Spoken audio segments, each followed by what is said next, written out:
Hi friends, resin art beginner இதில் வந்து நம்ம அடுத்த ஸ்டேஜுக்கு நம்ம போயாச்சுங்க. கீ செயின் பண்ணணும். இப்போ என்னென்னு பார்த்தீங்கன்னா, நம்ம ஒரு திங்ஸ் ஒருத்தங்களுக்கு கிஃப்ட் பண்ணுறோம் அப்படின்னா, அது நம்ம கொடுக்குற கிஃப்ட்டை அவங்க எவ்வளவு பத்திரமா வச்சுப்பாங்க, அவங்களுக்கு அது எவ்வளோ முக்கியம் அப்படிங்கிறது நீங்கள் இந்த வீடியோலேருந்து தெரிஞ்சுக்கலாம். இது என்னோடய பையனோட செகண்ட் பர்த்டேக்கு எங்கள் ஊர் விராலிமலை முருகன் கோயிலில் என் பையனுக்கு போட்ட மாலையில் உள்ள பூவுங்க. எனக்கு அந்த கோயிலில் அந்த மாலை போட்டோன்னே எனக்கு ரொம்ப சந்தோஷமாக இருந்துச்சு.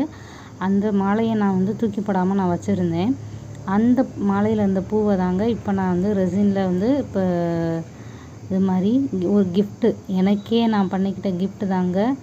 எப்படி இருக்குது அப்படின்னு பார்த்து சொல்லுங்கள். இதில் பபுள்ஸ் எல்லாம் இருக்குங்க. ஃபஸ்ட் டைம் நான் பண்ணியிருக்கேன், பபுள்ஸ் எல்லாம் வந்திருக்குது. நெக்ஸ்ட் டைம் நான் வந்து இதை வந்து கிளியர் பண்ணிவிட்டு நான் உங்களுக்கு இன்னும் இது மாதிரி நிறைய வீடியோஸ்லாம் நான் போடுறேன். நம்ம சேனலை சப்ஸ்கிரைப் பண்ணிக்கோங்க. பாய்.